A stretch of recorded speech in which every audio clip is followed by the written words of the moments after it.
Hey everybody, welcome back. You are listening to Joygasm, a video game and movie podcast. I'm Russ, Xbox Live Toaster 360. He is Steve, Xbox Live Stevavitch. And summer is upon us in episode 178 today, June 19th, 2020. We have a packed show for you today. Gaming news has Cyberpunk 2077 delayed yet again. NetherRealm Studio, Rocksteady Studio, and Avalanche Studio for sale. And new info on Horizon Forbidden West release timeframe. Movie news contains updates on the releases of Tenet and Wonder Woman 1984. Our topic of the day is EA Play Live reactions, which you can fast forward to if you look at the timestamps located in the detailed section of Google, YouTube, Spotify, whatever it is you're listening to down below. So, Steve, happy Friday. Good. Happy Friday. Good to hear your voice and not see you. Wish I could see you. Oh boy. Yeah, no kidding. No, so I feel terrible because we were making plans to actually be back in the same room together, and so I can actually be looking at you instead of your voice waves go across my computer screen. And so I could play footsies with you. I know. And so one of we hired somebody new, and I'll just be real with everybody.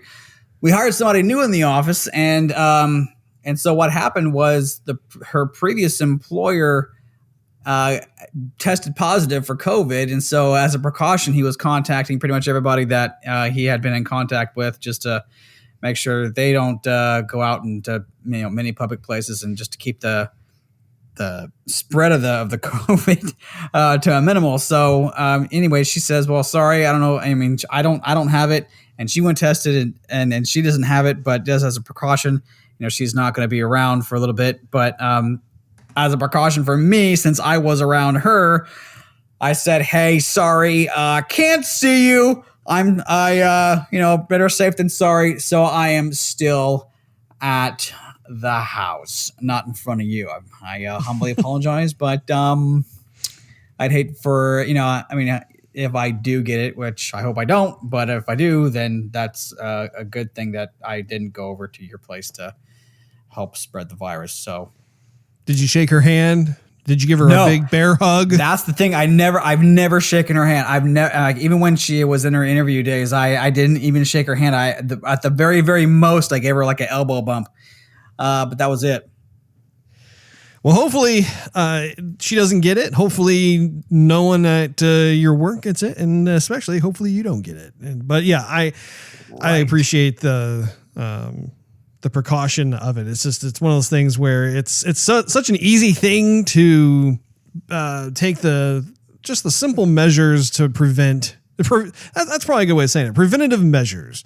Right. But yeah, I was excited. I got to say, I was looking forward to having you be back over here again, and we were planning on that being kind of like my family's first phase of maybe just having our immediate family members being able to come back together when it comes to this sort of thing, not in like a partying sense, but like, having someone like you, my brother, being able to come over, still do like the whole elbow bump, like don't touch me, and but still be able to do the podcast in person. So, but it will someday it will resume. It shall be a glorious day that will live in infamy, Steve. Mark my words. Right. It will be. Yes, indeed. Actually, you know what? What else is, if anybody didn't listen to the previous podcast, we had Big Baby Moose on, and it feels a little empty without Big Baby Moose. I'm going to be real. Like, I enjoyed having him on the show. It's, a little extra perspective having him on. It was, yeah. I actually contacted him earlier this week just to invite him on this episode, but he was too busy. He actually is on vacation. I think he's taking like... How dare he? I know, right? Yeah, I think he's on like a 10-day vacation or something like that. I don't know if it's like a staycation or what, but I know that they're doing a lot of family activities and that sort of thing, and so good for him. But I agree. I think it's always a pleasure to have Nick on the show. What have you been up to? What have you been playing or watching there, Steve? Golly. Well, let's see. I think the only thing that I've been playing has been Legends of Runeterra. And we made a little bit of history on Wednesday night. We actually streamed live from not only Twitch, but we actually put it on Facebook as well. That was a step in the right direction. And it's never happened before. Never happened before. Indeed. It had not. I think that was... And even though this week the cell phone service was and kind of the Wi-Fi, honestly, was a bit of a toss-up. It was kind of a wonky week, wasn't it? Yeah, it was. Oh, man, I tell you, it's been a wonky week. Like the Wi-Fi is great, and then it will just completely cut out. And it's the same thing if people, like depending on what cell phone service they have, like calls will go in and out too. And like either we sound garbled or we can't, like there's nothing there whatsoever, or we sound perfectly clear. Like I don't know what is going on. I kind of think it's the cell phone servers going from 4G to 5G, because I mean everything is not going to go slower. It's going to go faster, and that's where the future is 5G. So it's got to. I'm totally guessing, but it's got to make me think that they're upgrading whatever hardware they have to do with their antennas or whatever it is. You know, the major commercial routers that they had. I mean, but they have to be upgrading their stuff all at once. Verizon, T-Mobile, Sprint, whoever.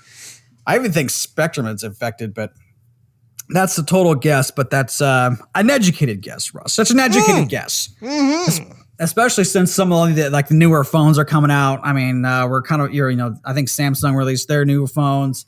We're kind of a couple months away from Apple releasing their phone. I mean, it makes sense to me, but I digress.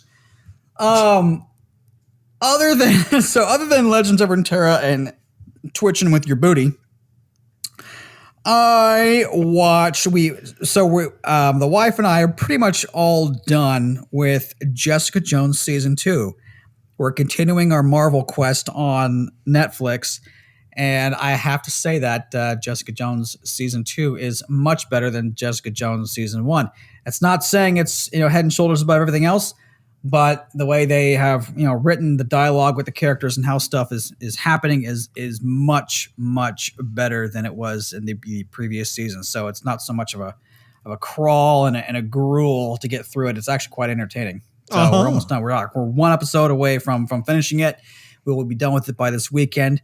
And then I think we got to move on to like Luke Cage season 2, maybe, or Iron Fist season 2. Hey, we're going. We're going, Russ.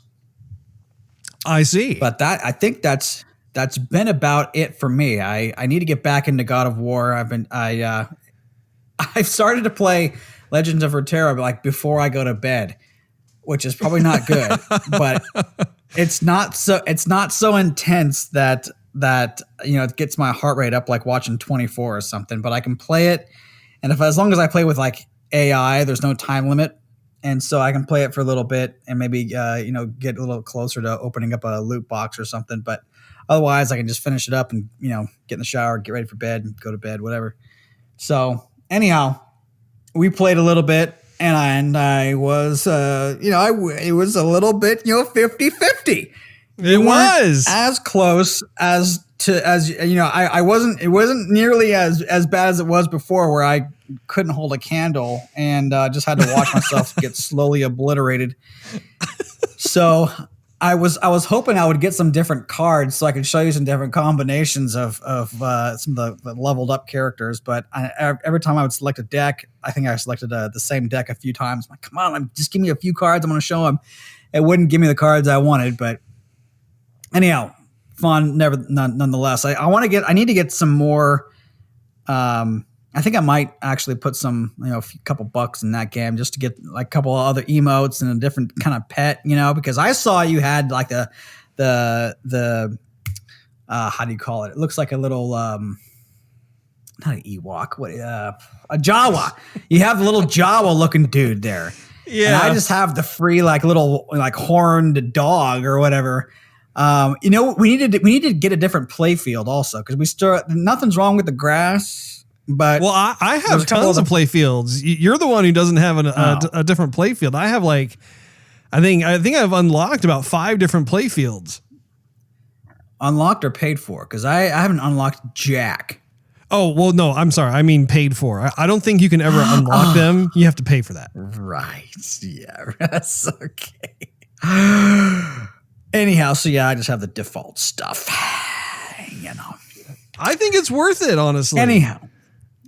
Yeah, no, it's good to change it up a little bit. I just wish they would let you get something else, for the shards that you get.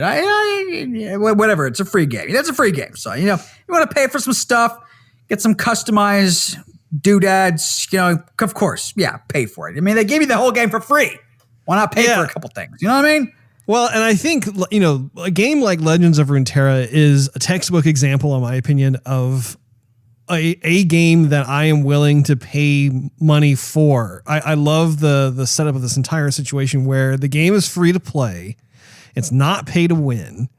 And what's really great is that if you enjoy the game, then you can put more money, or not more money, but you can just put money into the game to unlock additional stuff, which is great because all that stuff is cosmetic. I mean, yeah, if you wanted to, you could purchase additional cards if you wanted, but at the same time, Riot has made or have placed a limit as to how many you can buy. I think it's like per week or something like that.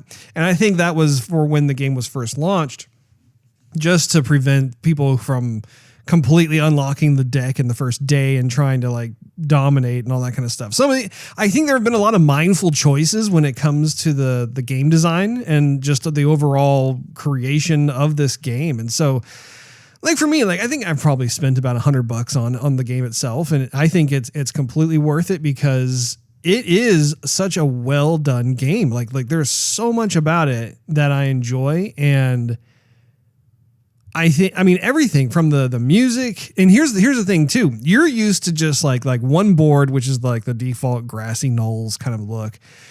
That comes with just one soundtrack that you hear, and it's a really nice song. And as you unlock other boards, you get also custom soundtracks that correspond to those boards.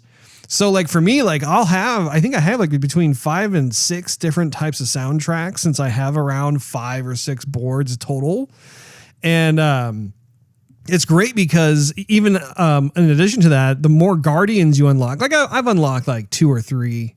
So and it's fun because they all have their own little personalities. I can't remember if I've told you or not, but like, you can click on them and like swirl on them and stuff, and they'll interact with you, right? Yeah, I thought about trying that. I didn't think that. Maybe I didn't do that. Maybe I just tried clicking on, but not clicking and dragging, because I thought they would do stuff and they didn't. But yeah, they do. Like so, like if you're on your phone, for instance, or if you're on your computer, doesn't matter. You can like take your finger on your phone and you can like swipe back and forth on their head. And so you'll see like an animation for that, or like you can tap on them and you can tap on them tons of times and like they'll have a response to that. And there's like 2 or 3 different types of responses, and it's just fun because you kind of breaks up the gameplay a little bit there. And each guardian has their own animations and reactions and stuff. And so it's just charming. It's fun.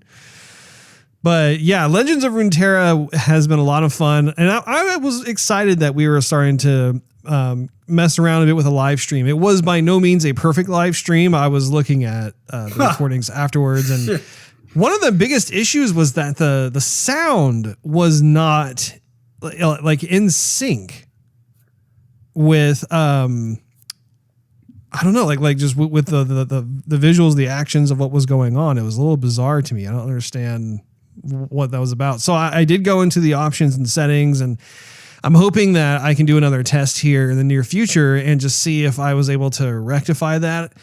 Just because it's not really fun to play if the audio is not synced up correctly. And so I think it's more of an OBS kind of situation. The other thing too is that I'm also trying to figure out how we can broadcast simultaneously onto additional platforms such as YouTube and Periscope, Mixer. And I don't know how to do that at this point in time. So right now we're broadcasting and streaming on both Twitch and Facebook, at least when it comes to that particular title. When we're on Xbox, I don't think, I don't know. I'll have to, it's a work in progress, Steve. It's like in all things in life, it's a work in progress. I'm gonna have to see if I can figure that out. But I did enjoy playing the game with you. I thought it was a lot of fun. It was great. You were right. It was 50-50 in terms of the victories and defeats. And I was of the same opinion too, where like there are certain things I wanted to show you. Like I think that last match I chose the same deck I used for before because it was one of those situations where like none of the cards that I wanted to show you were coming up. I'm like, okay, I need to try this again. And then in the second attempt, I got more of what I was trying to show you. There were still cards that never popped up. So I'm like, all right, well, next time we play or whatever, there's plenty of opportunity for that. And so I look forward to many more bouts with you, and it's such a unique game. I would say, I think I've said in the past, I'll say it again. This is currently my favorite game of 2020, which is crazy because it is a mobile game, and I typically gravitate toward like a console title as something that I'm raving about as being my favorite game of the year so far. But yeah. Anyway, I wish there was a way. I'm so sorry to cut you off. I just want to tell you something real quick. I wish there was a way that you could do like a longer battle. I mean, I know the rounds keep counting up, you know, when you switch back and forth, you know, your turn, the other person's turn, whatever. But sometimes I want to get the really high end cards and I want to play them, and they're all going to be worth 9 or 10 or maybe 8 amount of mana or whatever. But that's towards the end of the whole entire match, and I kind of want to have this epic, card battle because I enjoy all the voices and I enjoy all the graphics and what they talk to each other, and you play the bigger cards towards the end, and yes, it's epic. But if you maybe had like 30 points on your crystal or your pillar or whatever that thing's called, it's called a Nexus. Nexus, thank you. So maybe if you had 30 points. It would make the card game a little bit longer and a little bit more epic. Now I wonder if there's a different mode they might come out with to make that happen. Right. Anyway, and it might. Well, I mean, I think there's definitely a possibility for that. I think that there is probably going to be a lot of support for this title. It's crazy to think about how this game has only officially launched, I want to say, for about a month. It's maybe like slightly over a month, but I'm pretty sure it got its start. Well, maybe it got started in May. Maybe that's when it went from being open beta to. I was a part of the beta process, so I at the very end there, so I get a little confused about it. But I for one am very much interested to see like what new cards they're going to introduce and whether or not they're going to introduce new regions. I know for me, I have unlocked the majority of the cards. I haven't unlocked all of them yet, but I've gotten to the point where, like, if when they do like every Tuesday, they will unlock the vault, so to speak, of all the treasure chests that you have unlocked during the previous week. And most of those cards are copies of stuff that I've gotten, so they just kind of morph into additional shards. And so I'm curious to know what they have in store. I would even say for the rest of this year. Like, are they going to be introducing more stuff in there or not? And even if they're not, that's totally fine because the game design is so well thought out. And it really, it's like almost every type of battle I get into, it winds up being kind of a unique scenario unto itself. And I know that we both appreciate something like that. In addition to Legends of Runeterra, I was playing a bit more Final Fantasy VII, just kind of meandering about, taking care of these little side quest tasks and stuff. And it's not the most exciting part of the game, I must say. It's getting a little goofy.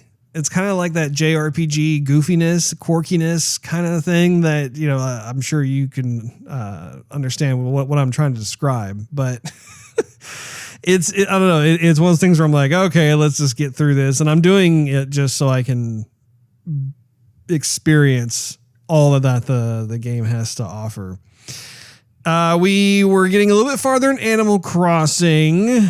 And I also watched, I don't know if you've heard about this, but Dave Chapelle had a feature. It was called 8 minutes and 46 seconds.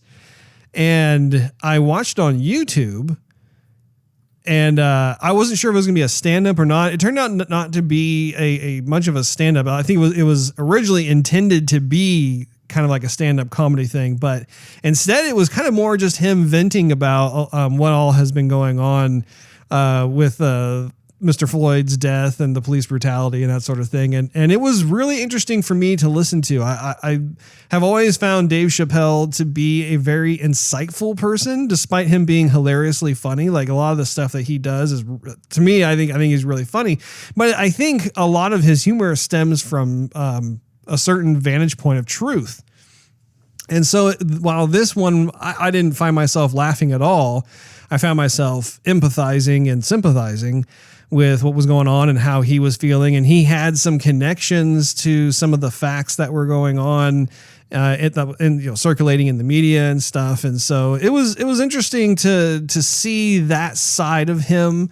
And apparently, like the stand-up that they did, it was done outdoors. And so all the folks in the audience were all separated, had their social distancing thing going on and everything else. But pretty, it was a good opportunity for me to be able to reflect a bit on a lot of the stuff that he had to say. And I think everything he said was entirely fair. I don't think he was being unreasonable or over dramatic or anything like that. As one would guess, there is quite a bit of, emotion involved in that sort of thing, but it's not to the point of being like melodramatic or diva or anything like that. Not even remotely close. Now my wife and I started a show. Apparently this show is pretty old, but so I got to tell you the story. So the name of the show is called Community. Have you heard of it? Yes. You have heard of it. Okay. I have heard of it. Yeah. What was really funny was that I was on Google. I was doing a search for the actor. I'm not sure how to say his name. It's like Ken Jeong, I want to say is how you say his name, but like he's the actor from the Hangover series where he's kind of like that not mafia, but he's kind of like a gangster type or whatever. And he was also in Transformers Dark of the Moon, Transformers 3. Oh, yeah. Anyway, I'm a huge fan of his acting. I think he's really funny. He's just got this edginess to him, and a lot of the stuff he does, I don't know. It's very funny to me. So anyway, I was doing a search on on his filmography, and I kept seeing these pictures come up of him looking like he's in like a classroom. I'm like, what is this? And so I did some more research on it, and apparently it was a show on Netflix, and it's based on community college. And you had like a whole cast of folks in there, like Donald Glover was in there, and Chevy Chase was in there, and you had some other folks as well. So we started to watch the first season. That's a really good show. And both Leslie and I were laughing. We were marveling at it. It was really funny that we feel like they've captured kind of the essence of what it's like to go to a junior college and all that it includes, whether it's the faculty or it's the study groups or it's the type of people that you see when you go to community college. I don't know. You could tell the creators really did their homework on this, but apparently the show itself is like, I don't know, like 11 or 12 years old. I mean, it came out a while ago. I was even talking to our good old friend Brad about it. And he was saying that during one of his San Diego Comic-Con adventures, he scored a signing with the cast, and he took a picture in his house and sent it to me. And he has a framed poster of the community show, and it has all the different, it's got this fun little design on there. And the cast have signed their names underneath their respective, body poses and that sort of thing. And so he was like, oh my gosh, you haven't seen that? And, of course, he took it upon himself to tease me, make fun of me for not seeing a show that has been out for years and years and years. But it was really cool. Like we're still at the very beginning of it. I think we've seen about 3 or 4 episodes of season 1. And Brad was telling me about how apparently there was quite a bit of controversy with the crew, the cast and crew. Like, I guess it was like really, really good for the first 3 or 4 seasons. And then a lot of drama started to leak about different issues that were going on. And apparently they were able to stick with it for several more seasons, but then they ended up just canceling the show. And so I, for one, I want to be able to get through it. And I don't know. So far, I just really dig it. And Ken, of course, is just hilarious. He plays a Spanish teacher. That's why you see him in that classroom. So anyway, it's awesome.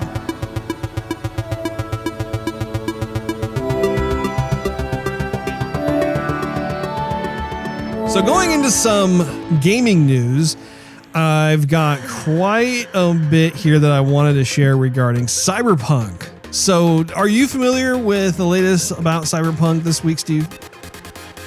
Yes, I was going to post their message on our Facebook page, but decided against it because I figured, so many people were posting about it that I'd probably hold off. But yes, I do know what is going on. I think I heard like a collective Darth Vader scream, like from the Return of the Jedi, when he's like, no! But I actually even got texts from a couple of friends who did exactly that. In fact, even looking on the Slack channel of work, there were several developers who also did the exact same thing with like a long kind of grouping of O's next to each other. So CD Projekt Red, just in case for those of you who have not heard, has announced that Cyberpunk 2077 has been delayed yet again from September 17th to now November 19th. In a letter from CD Projekt Red, co-founder Marson and head of studio Adam explained how it's going to be, quote, ready when it's done. It's not just a phrase we say because it sounds right. It's something that we live by even when we know we will take the heat for it. And the quote goes on, which I think is worth reading, so just bear with me here. It says, at the same time, we are fully aware that making such a decision costs us your trust, and trading trust for additional time is one of the hardest decisions a game developer can make. And despite we think it's the right decision for the game, we'd still like to apologize for making you wait longer. Our intention is to make Cyberpunk 2077 something that will stay with you for years to come. In the end, we hope you understand why we did what we did. At the time we are writing these words, Cyberpunk 2077 is finishing both content and gameplay wise. The quests, cutscenes, and skills and items, all the adventures Night City has to offer. It's all there, but with such an abundance of content and complex systems interweaving with each other, we need to properly go through everything, balance game mechanics, and fix a lot of bugs. A huge world means a huge number of things to iron out, and we will spend the additional time doing exactly that. End quote. Now, with that being said, I'm curious to know your thoughts, Steve. Is that something that, clearly you are going to be most likely disappointed that it got delayed, but do you care that it got delayed again or not? I'm 50-50 with it, maybe 40-60. I don't know. I want to play it early, but I think they took the very responsible route with it. And yes, I want to play it early, but I would definitely be disappointed and it would leave a bad taste in my mouth if I knew there were bugs in it, and in playing the game, and if other people saw the same bugs that I did, I'd kind of be looking around going, you guys, like, if I see this and other people see this, it would mean that you saw it too and decided to release the game with the bugs still in it just because you wanted to rush it to market. And that would sit worse with me than waiting longer for a game to be perfected and molded into the masterpiece they want it to be. So yes, I waited this long. Yes, I can wait longer. At this point, I would say, come November, next gen consoles are right around the corner. Like, it better be really good. I think this is definitely like at least the second, if not third time that they've postponed it. Which, again, if they make a masterpiece game, the postponement, no one's going to remember it. It's going to be forgotten. All they're going to remember is the game. So they're absolutely right.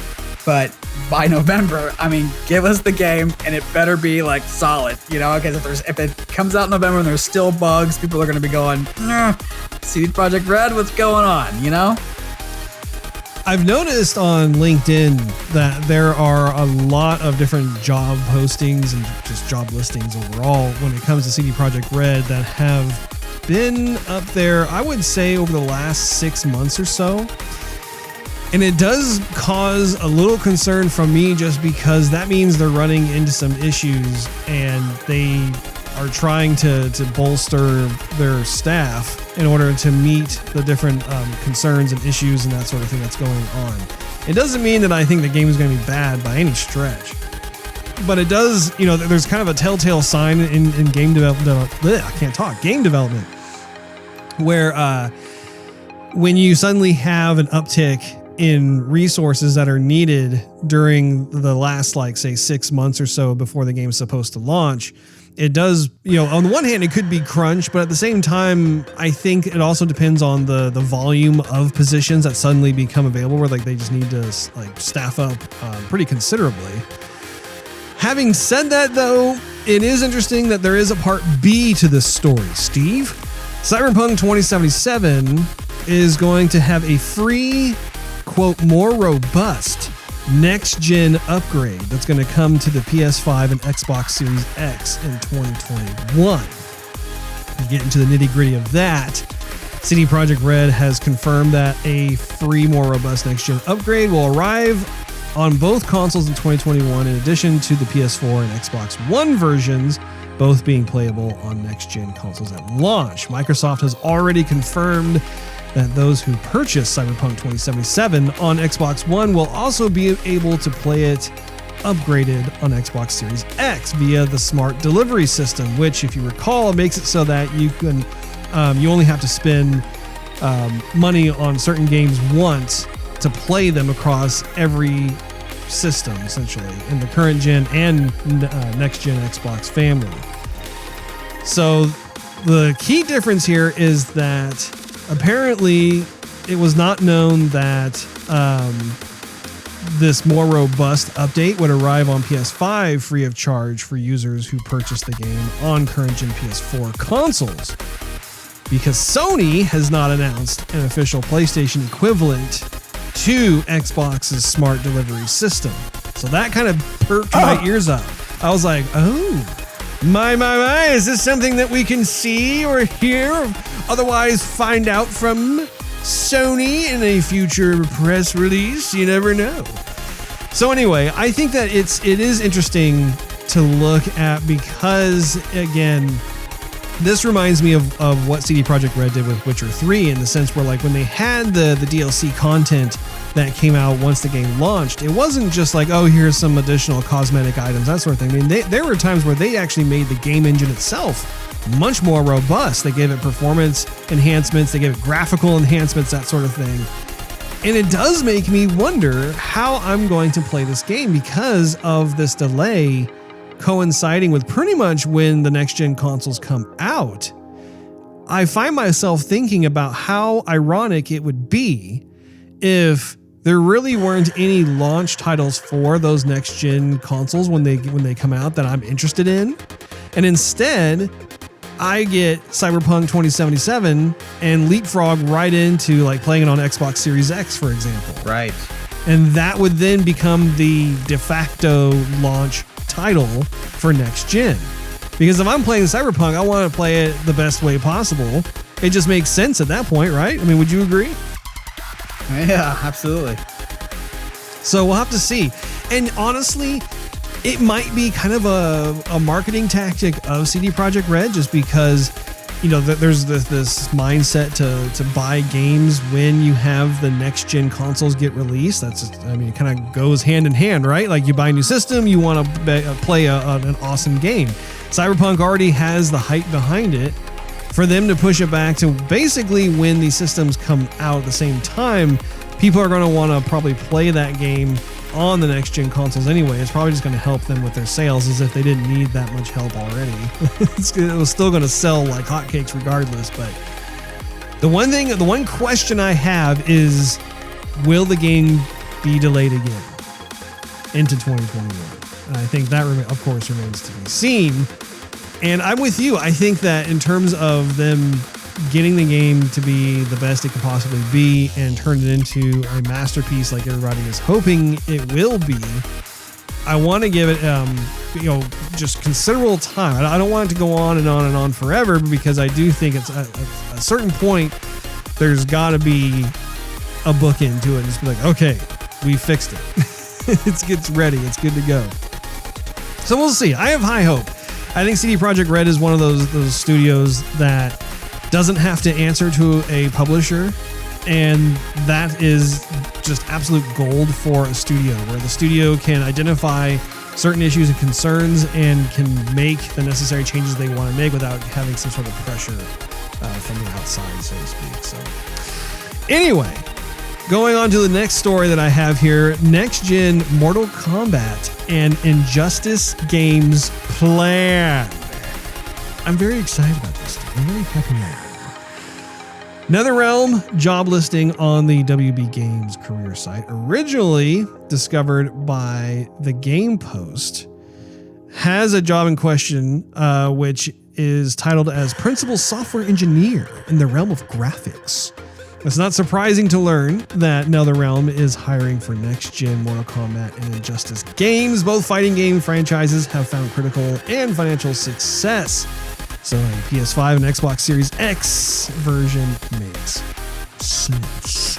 The last Injustice game, Injustice 2, which was one of my personal favorite fighting games, was released in 2017. It's crazy to think about. It's been 3 years already.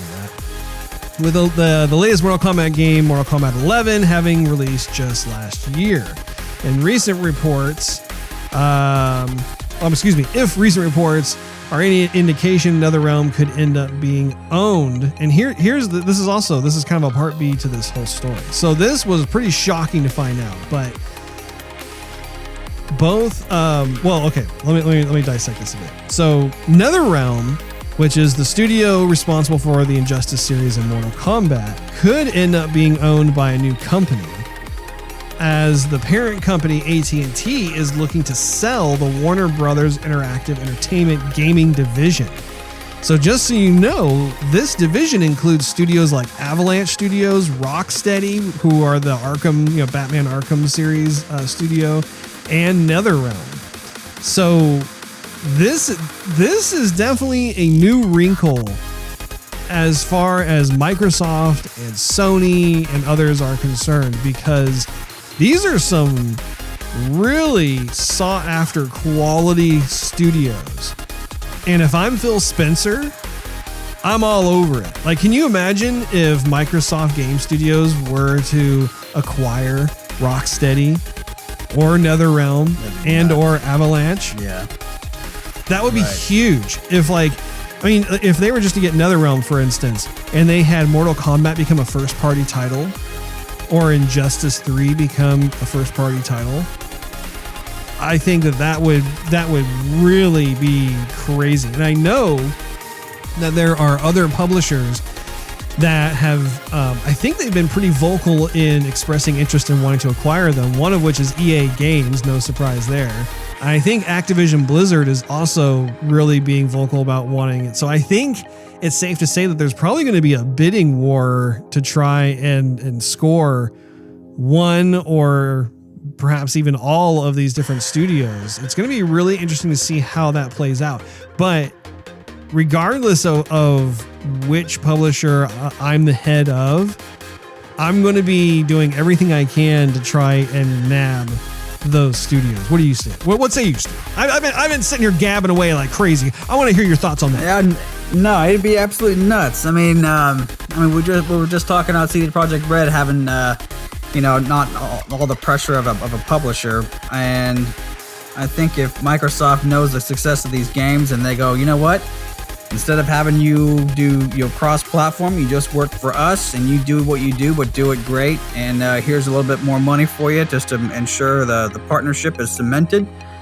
I think that'd be nuts. I think it'd be, I don't know. I think if there were any loose ends or any areas they would say, we could be better at it, but because of timing constraints and costs, and we can't get us to do it, I think all those problems will be solved. And Rocksteady by itself, I hard to even fathom what the possibilities would be if Microsoft acquired them, you know? I think one of the questions that I have, though, is if AT&T ends up selling their entire Warner Brothers Interactive Entertainment division, I think that Warner Brothers probably own, well, I know for a fact I think they own the Batman rights. So I don't think that Rocksteady would be able to create another Batman game unless the publisher were to work out some sort of licensing deal. Because Warner Brothers, and again, this might be up for grabs too, but they have Warner Brothers Montreal, which has done like Batman Arkham Origins, and I think they're working on a Batman game right now as well. I'm not exactly sure how all that would play out. That's for all the lawyers to get involved with and whatnot.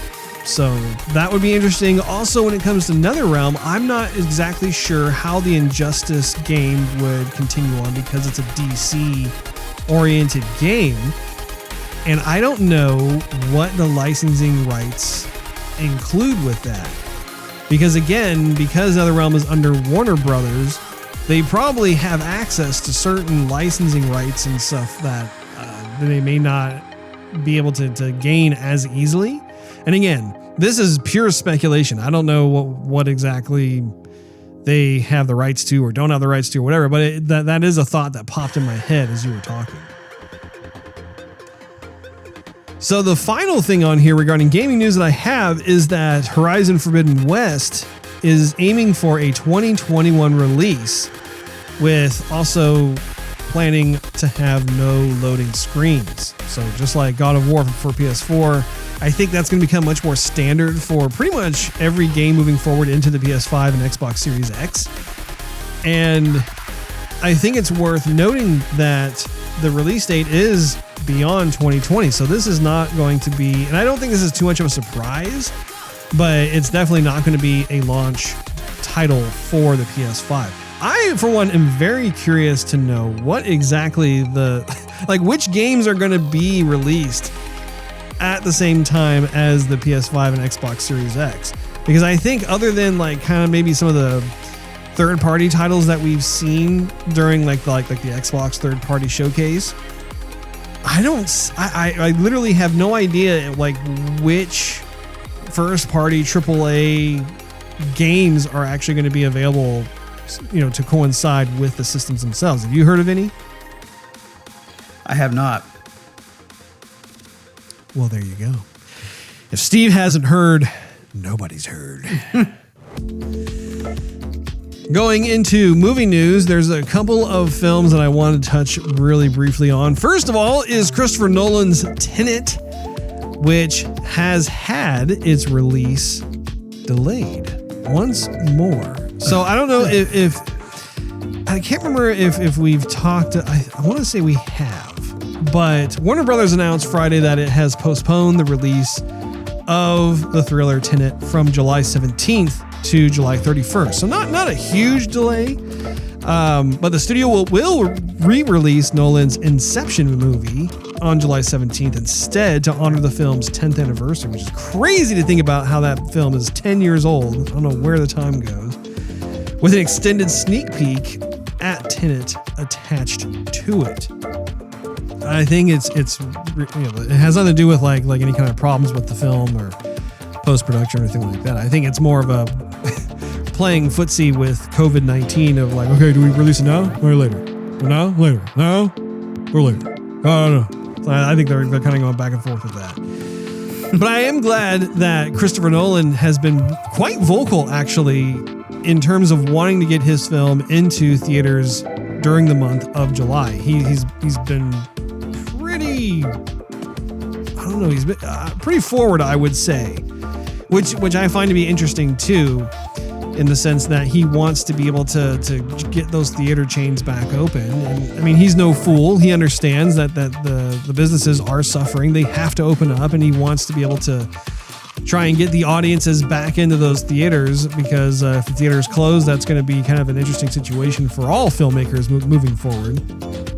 But in addition to Tenet, Wonder Woman 1984 release date has been delayed also once more.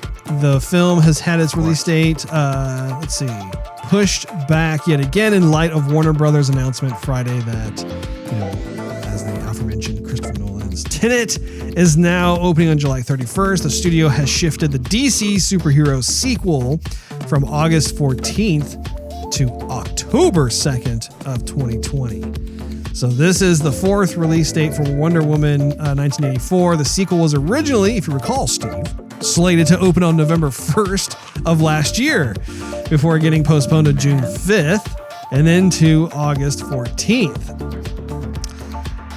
Just, all I want is to see another fantastic Wonder Woman film starring Gal Gadot. That's all, that's all I want. That's all I want. I think it's all you want too, Steve. I don't think we're asking for too much.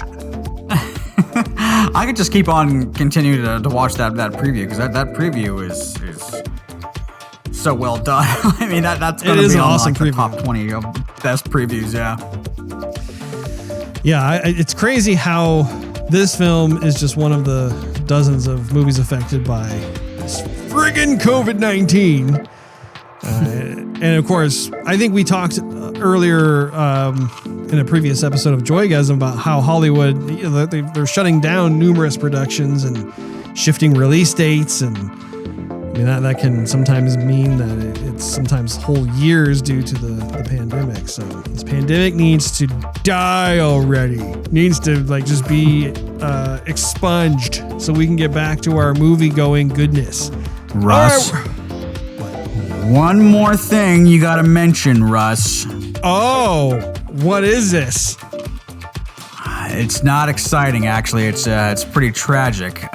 Ian Holm, aka Bilbo, has passed at age 88. Oh wow, I didn't know that. Yeah, it came out today. Unfortunate. I would have loved to have met him at a Comic-Con or a Dallas Fan Expo. I was looking forward to it. And man, I tell you, he's always going to remain, whatever age he was playing Bilbo, because I've watched Fellowship so many times and I think, he's not aging. And he was actually suffering from Parkinson's and passed peacefully in his sleep. So glad he was able to go in his sleep, but man, we'll definitely miss him. What a wonderful actor. Absolutely, yeah. I've always been a fan of his work, and he's one of those actors that, despite him pretty much like most of the films I have watched him in, he's always been kind of a senior citizen type of actor in that regard. I think probably the youngest I ever saw him was, I think he was in The Fifth Element. And even then, I mean, he was kind of getting, I would say, probably in his 50s or so. So it's been interesting. But the point of what I was going to say is that he was such a great actor, and he is one of the few actors that really would creep me out. Like, he had the ability to really kind of scare me a bit at sitting there in the theater, whether it was From Hell or if it was the little stint in Lord of the Rings, where he sees the ring again. I mean, he really had the ability to tap into a certain persona that freaked me out. And I think it freaked a lot of other people out. And it's just a testament to what a great actor he was. But wow, I'm stunned. I didn't realize that he passed. Yeah, it's unfortunate. He was also the voice actor for, if you saw Ratatouille, I know you saw Ratatouille, but he was the voice of the chef in the beginning, not Gusteau, but the chef who was trying to sell Gusteau's recipes to like microwavable meal kind of stuff. Right. That actor, that was Ian. And also, of course, he was in Aliens 1. That's right. He was an alien. He was an aviator. He was in Lord of War. And he had a crazy commitment to whatever kind of role, at least that I saw him in. He had a crazy commitment to. I mean, I fell in love with him when he played Bilbo. Like, he took Bilbo out of my imagination. Man. So anyhow, I wish I could have met him. Yeah, I found that he had a lot of screen presence as an actor. I think that he is very much a chameleon when it comes to the different roles that he was in, and his ability to be able to blend into these various characters where you don't really, you kind of sort of recognize him as an actor in the movie, but he's so into his character it's not like Tom Cruise. We're like in every Tom Cruise movie, it's just Tom Cruise being Tom Cruise and we love him for it. But like when it comes to someone like Ian, I think like you just listing those films, I was like, oh yeah, he was. Oh yeah, he was in that. Oh my gosh, I forgot about, it all kind of comes together and connects. And each one of those performances were extremely memorable. I remember his role in Alien when all of that was going down, and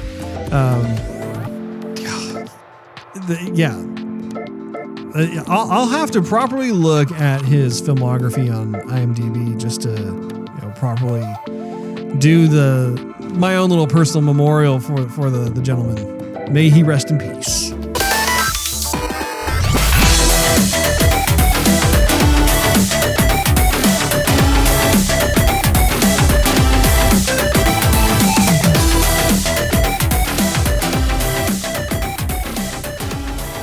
Well, get ready for even more games because it's our topic of the day.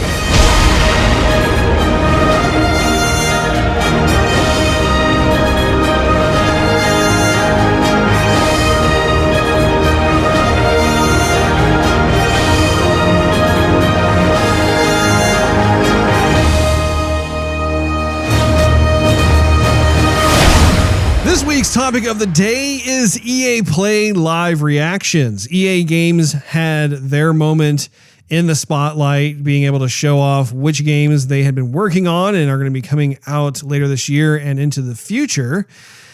I have quite a few different thoughts that I'd like to share. Do you mind if I go first on this, Steve? You know what, Russ? Be my guest. Go first. Tell me what you think. Okay. Thank you, Steve. Yeah, I've been meaning to talk to you about this.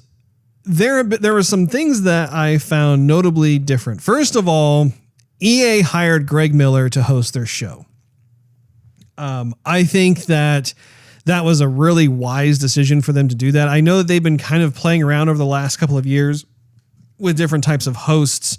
I know that they had Andrea Renee. She hosted one year, and I think we both agree that she did a really nice job. And having them go to Greg Miller, I think, was really wise. I think Greg is a terrific personality when it comes to gaming and the game industry. And I honestly thought he was the high point, really, of the show. But one of the observations I noticed was that, so when you first start watching it, Andrew Wilson, who's the CEO of EA, he kicked things off. And he was talking for 2 minutes and 36 seconds. And then we go and we transition to Greg Miller, and Greg continued to talk, and his chatter lasted, I would say almost another minute and a half or so. And so, the overall chatter between Andrew Wilson and Greg ended up lasting a combined 4 minutes and 15 seconds before we actually saw any games, which is crazy when I think about how Sony was so mindful of that. And that was actually one of the things I appreciated a lot about with the Sony presentation. They kept their comments to a minimum. It was so pithy by comparison. And it was amazing to me how we were watching for 4 minutes and 15 seconds of people just talking at us when the whole reason why we're here is to look at games. And Jeez. What? No, you're exactly right. I mean, I started watching this show, and we just got done watching PS5 and then Xbox, and yeah, and PlayStation did it masterfully. And I don't want to say that I don't care about these people, but I'm here to watch the games, and I just got done watching PS5 where all it was really games. And now I'm like, okay, who are you? Okay, cool. Can I see what you're working on? Because this is how you're going to get my money. Okay, how long has it been? Okay, great. Yeah, I got it. Let's go. And yeah, only 4 minutes, but I was done listening to them. I just really wanted to see the games. I'm sorry. Yeah. Go ahead. No, and I think that you make a good point, which is that it's not that we have anything personal against the folks who were talking on there, because they all have roles to play within their respective companies and studios, and they clearly have a lot of pull and talent and everything else. But when it comes to this, I think Sony has done the best job so far of really listening to the gamers in the sense that we just want to see the games. Now, what's interesting is this lineup that EA had was notably small. Yeah. Typically with EA games, EA as a publisher, they have several studios that are under their belt. And whenever they have their press conference at E3, they tend to have quite a substantial showing of different titles that are going on. So it's interesting to me how they start things off with Apex Legends, which is a game that is already out. It's been out and it's been successful. Respawn Entertainment is the developer of that title. It has amassed, I think, 70 or 80 million players who have played, and it's received a lot of critical success, which is great. But it's surprising to me that they kick their show off with this game, more specifically, Season 5. And they call it Lost Treasures, and they have some additional gameplay stuff and everything else. I'm not an Apex Legends fan. I've tried the game out. I think that there is some novel gameplay elements to it. It definitely has a lot of great thought put into the game. It's just not my jam. Yeah, there's definitely a market for it. That's just not really you and I. Right.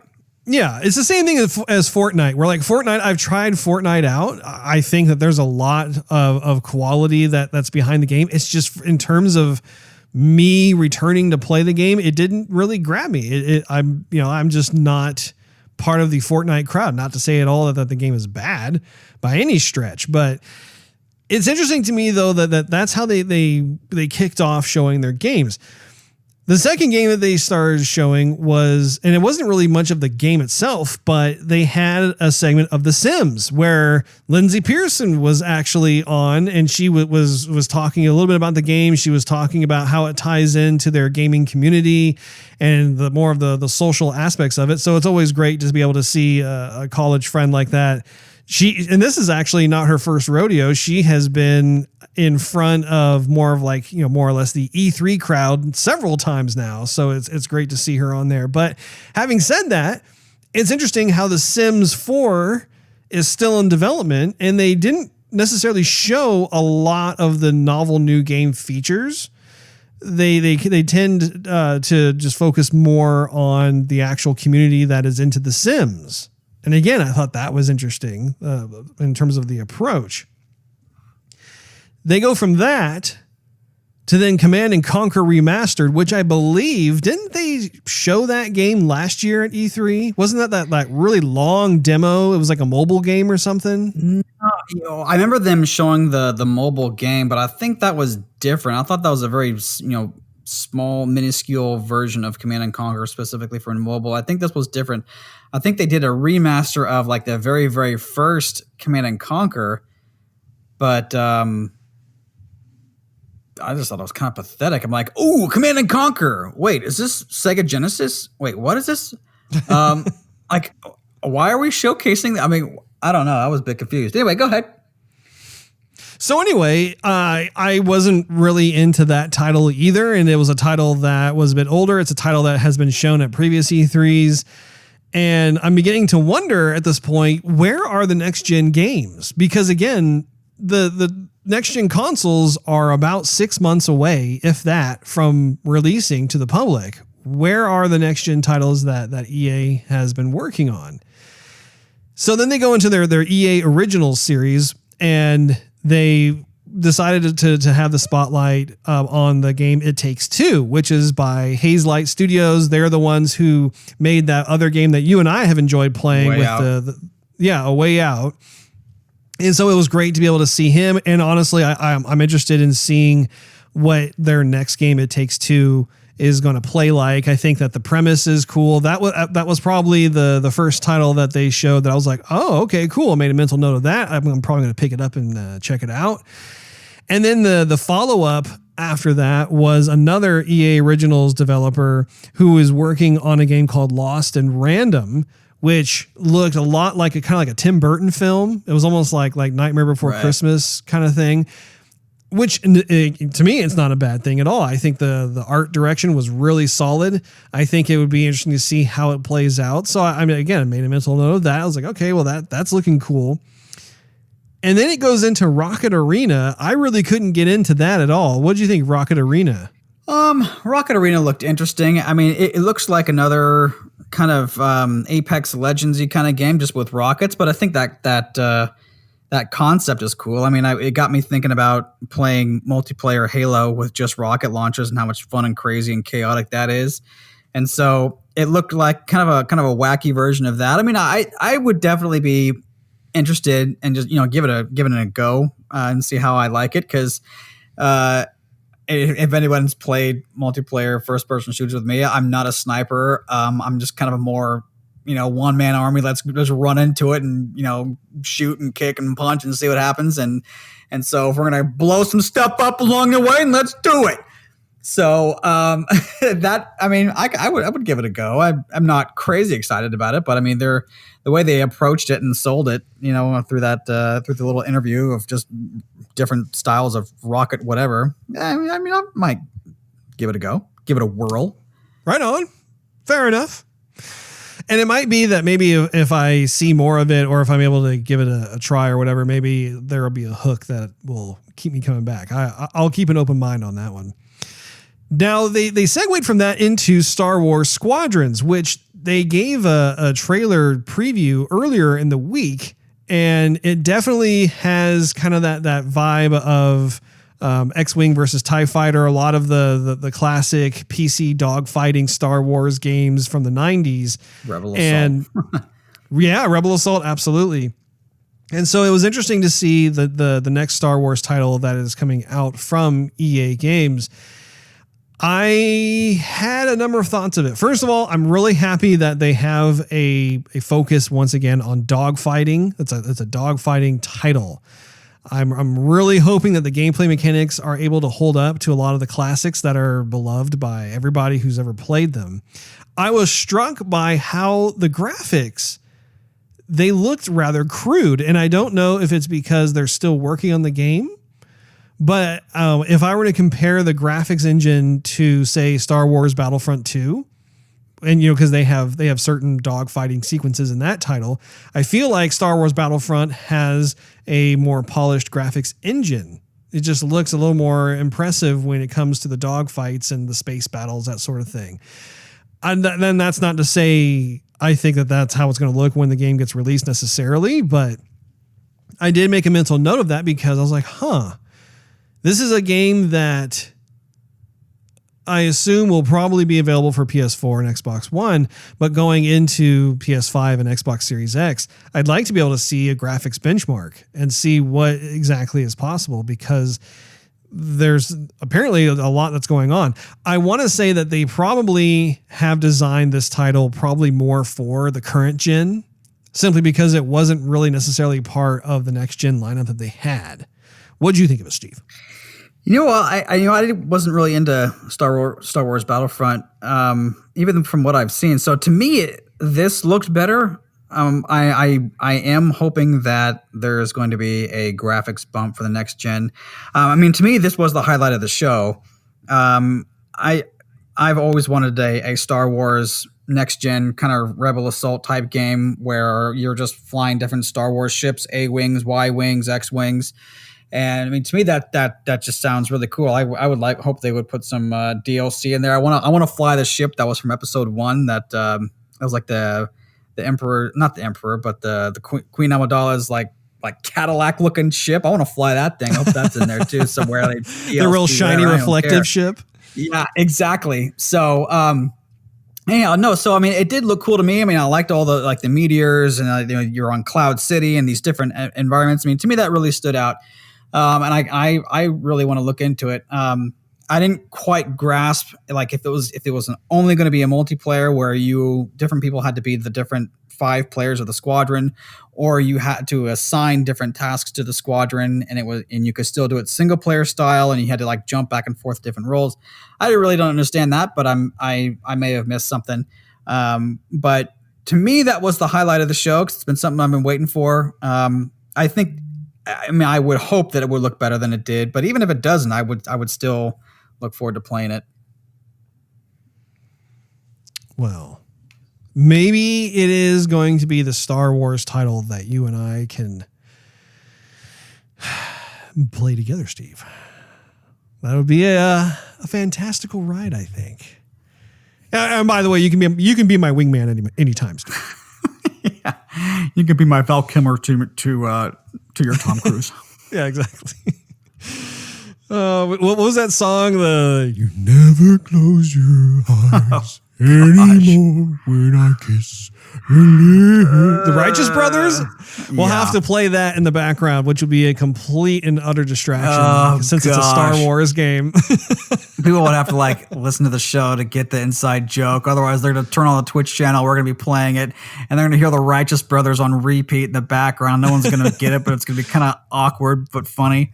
You've lost that loving feeling. That's what the name of the song is. You've lost that loving feeling. Oh, that loving feeling.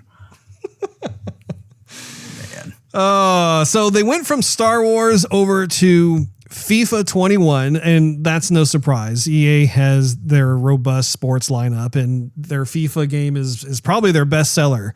So they went into FIFA 21, but they didn't show any gameplay. Again, it was all kind of more of that in-game cinematics kind of stuff. And then they went into Madden 21 as well. Again, no gameplay. It was just, again, more of that kind of teaser cinematic kind of stuff. So that was a bit surprising. And then they wanted to have their one more thing moment. And I'm thinking, okay, what are they going to show? And they went into a game called Skate, which has been heavily sought after by the gaming community who is into this title, but they didn't show anything. Like you had these two guys who were working on the game, but they talked for, again, I don't know, 2 or 3 minutes.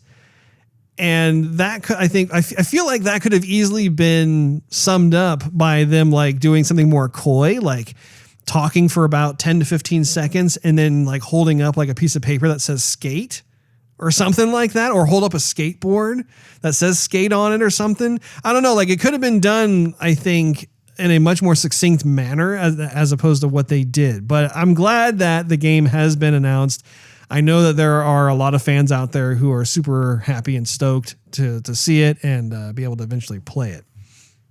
Now, were you going to say something, Steve? I was going to say, I think that, I just kind of think that the show came out a little bit too soon. I think that EA might have thought, okay, Xbox, the big boys came out to play and we want to ride on this train too. And so they came out a little early. I think if they took a little more time to perfect their show, I think it could have been much better. Give it a month more time. I just think it could have been a much better use of time, honestly. I think there could have been less dialogue, more games, and people would have kind of been able to perfect the games that we did see.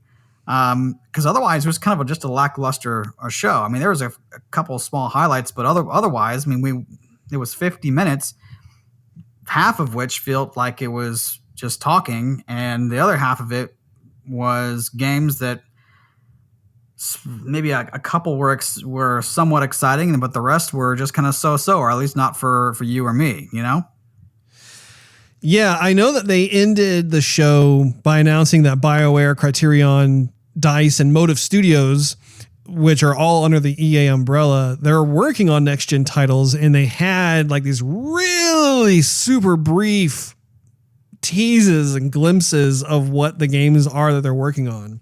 Yeah, but don't tease. I mean, we just got through looking at what next generation stuff's going to look like or better. And then we go back to current gen, which it's not nearly as exciting as what next gen is going to be. So why give us just a little sprinkling of what that, and then just talk about current gen and have us get, or have the same expectation of us getting hot and bothered for what we currently have, You're setting up my next thought on the show itself. So I appreciate that, Steve. Thank you. You're more than welcome. I think a lot of devs simply are not ready to show their next gen games as the new hardware opens new possibilities for bigger worlds, even more detail, and novel gameplay approaches that take longer to forge into reality. But having said that, I don't know. I'm surprised that EA wasn't able to coordinate with its studios to have a more comprehensive presentation showing robust next gen gameplay, like actual next gen gameplay. And I say that because when I think back to every E3 that we've had where there is a next gen console evolution that's happening, right? Like it's the year that the new systems are going to get launched. There has always been this huge, like just avalanche of titles that get shown, and it doesn't matter who the publisher is. You see it from Microsoft, you see it from Sony, you see it from Nintendo if they have a system that they're launching. You see it from EA, Ubisoft, so on and so forth, right? Like they've been working for years on what their lineup of games are going to be like, and they have tons of gameplay to show. I mean, if you recall, there are studio after studio after studio that walks across the respective stages with a controller in hand, and they'll play for 2 to 5 minutes showing off different types of gameplay and real-time mechanics and that sort of thing. And so it really gives us a proper idea of what each game can what each game experience can be expected. And we're not seeing that. And I don't really limit that necessarily to the EA showing. I think it was also prevalent. That was one of the critiques I had regarding the Sony show. And I also think to a certain extent with Microsoft, I think Microsoft is probably the smallest offender in this regard with regards to their third party show, because they did actually have a number of games that was showing real-time gameplay. I think the problem with that was that the games that were shown were kind of underwhelming. It wasn't like the next gen jaw-dropping AAA amazement that we were all anticipating. And that's a problem unto itself. But, I think EA also ran to that issue as well, where none of the titles that they showed had this ushering in of the next generation experience. So I don't know. What are your thoughts on that? Yeah, I was kind of hoping I would see another Battlefield, honestly. I was kind of hoping I would see this resurrection of what I've always wanted Need for Speed to be. So, I mean, there was definitely some EA games that I've enjoyed playing in the past that I was hoping that would surface with this show. And of course, I'm waiting to see next gen. I mean, it's on everybody's lips that we're all talking about it, where this is the year. And so for them hardly to show anything whatsoever, and especially when everybody's talking about the show that Microsoft had and PlayStation had, and the lack of gameplay or the wanting to see more gameplay, E3 not being there where we're supposed to see nothing but games, and this is their opportunity to shine. The whole entire thing is pre-recorded. I mean, it said it was live, but I mean, you definitely know some parts of it were definitely were scripted or pre-recorded. So it was pre-recorded. Yeah. Yeah. So anyhow, it feels like they missed the boat, or they're either paid to keep their work close to their chest until the system's actually launched, and then they could reveal a ton more stuff. Who knows? It just seems like we're on this kick of always wanting more. Okay, Microsoft showed us what they had, and okay, cool, but where's everything else? Okay, Sony showed us what they had. Okay, but where's the gameplay? What are we actually going to be playing? Same thing with Ubisoft. Hey, here's Assassin's Creed. Okay, that looks awesome when that was all entire pre-rendered. Can I see some mass combat there or some environments that we're going to be exploring? Nope, nothing. Okay. And then there's EA with, okay, here's some current generation stuff with a bunch of, it's kind of like this same formula or this theme that's happening. Only I think it was probably the worst with EA, because I'm fine with next gen titles, but just show me something that's really, really cool. And I thought Star Wars was definitely really cool, but some of the other games I just kind of figured I'd try, and that was it.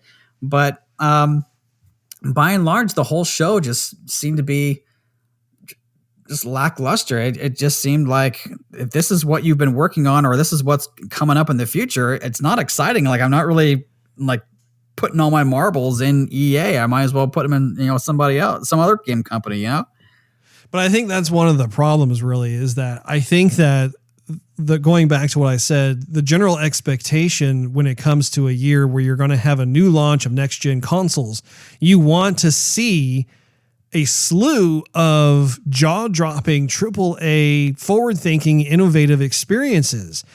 And the games, even the games that I think look fun and I know I'm going to play, they look like current-gen titles. They don't have that next-gen leap that I think we're all wanting to see. Right.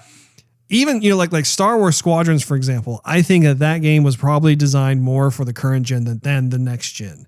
But I'm concerned because we've seen this now with Microsoft, Sony, and now EA. And Ubisoft will probably have their own version of it. And I'm not sure what we can expect from them either. It's probably going to be more of the same in this regard. But there is a certain tone deafness that I'm noticing where the only thing I can say is that they're just not ready. The games themselves are not ready to be shown. And that is a big departure from what we have been conditioned as gamers to expect when it comes to these types of years where you have a new system that's dropping.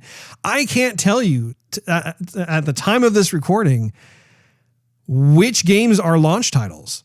For any system, I have no idea which games are going to be launched simultaneously with the systems themselves. I don't think we've seen anything that says, and of course they probably have to keep that under wraps until Microsoft and Sony officially announce what the date of launch is going to be for their respective system. But at the same time, due to the lack of real-time gameplay, I think that's a problem. And also the lack of titles where it's really showing off what this next generation is capable of. I don't know. It's just surprising. Like when I think about we're in mid-June now. The systems will probably be released, I want to say probably late November, maybe early December, but I think they're probably going to come out around the end of November. So you have 5 months. And I think that there is a certain amount of pressure that has been building upon Microsoft. As you know, they're going to be showing off their first party titles in July. They haven't actually said what the date is going to be for that. But I do think that there is going to be a considerable amount of pressure upon Microsoft to make sure that they deliver the goods. Not only because their third party showing was underwhelming, but also too, I think gamers probably share the same sentiment as you and I when it comes to this.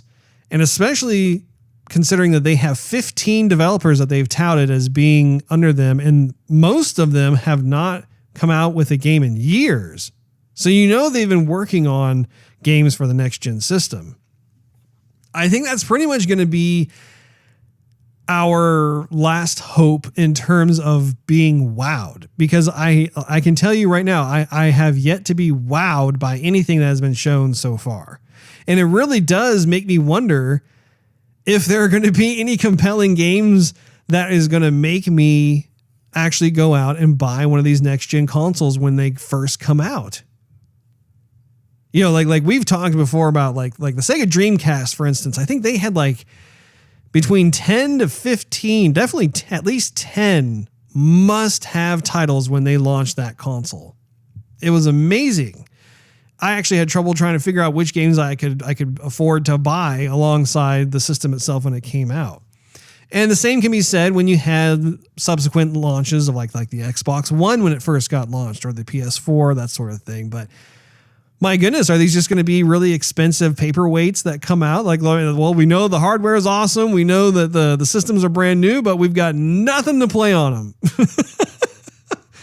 And I also think too, on top of that, It goes back to the statement I made about how ironic it would be that Cyberpunk 2077 becomes the de facto title that you play on next gen consoles. Like, is Cyberpunk going to be the saving grace for these systems? No kidding. Yeah. Anyway, what did you have any concluding thoughts yourself? No. Well, I the only thing I really think of is I know they haven't released the shows for their first party titles yet. So maybe they're just waiting for the last hurrah, like it's kind of like when you watch a fireworks show, they'll start throwing up some stuff and you're like, okay, yeah, stuff shooting in the air and exploding, and you're kind of seeing some similar stuff that you've seen years prior. It's colorful and it's pretty and it's loud and it's ooh and it's ah.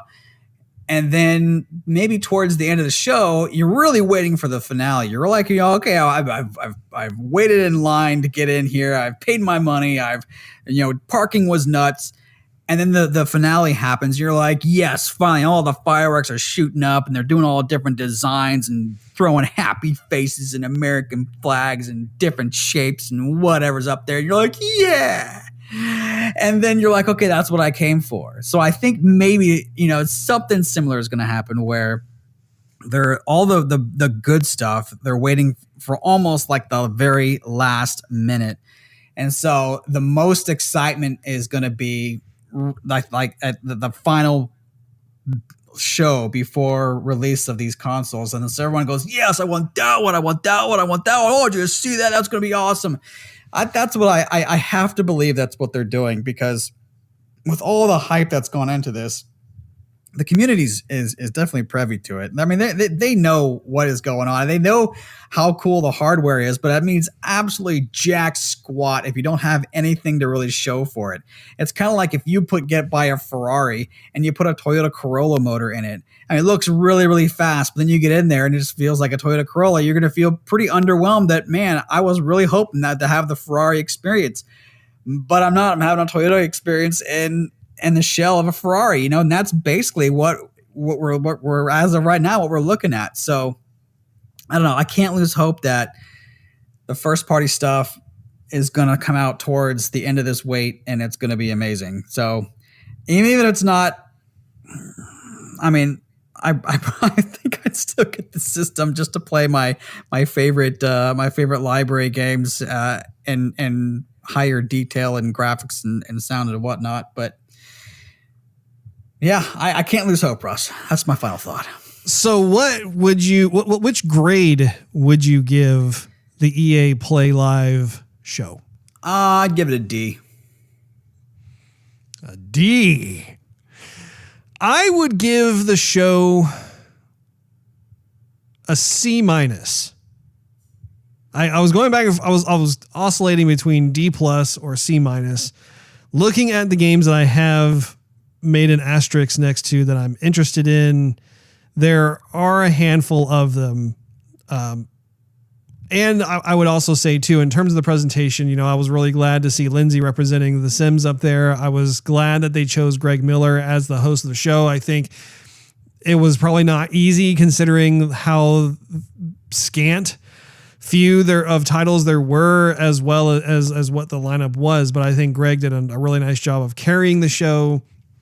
I am interested in knowing what types of games that Criterion and BioWare and Motive and DICE are all working on, because those are all really talented studios. So it's just a bummer that we didn't actually get a chance to see anything super robust from them yet. But it was nice to know that, okay, these are studios that are working on stuff. It's kind of a no-brainer, but at the same time, it's nice just to have someone say something about that. I'm telling you, Microsoft, don't let us down.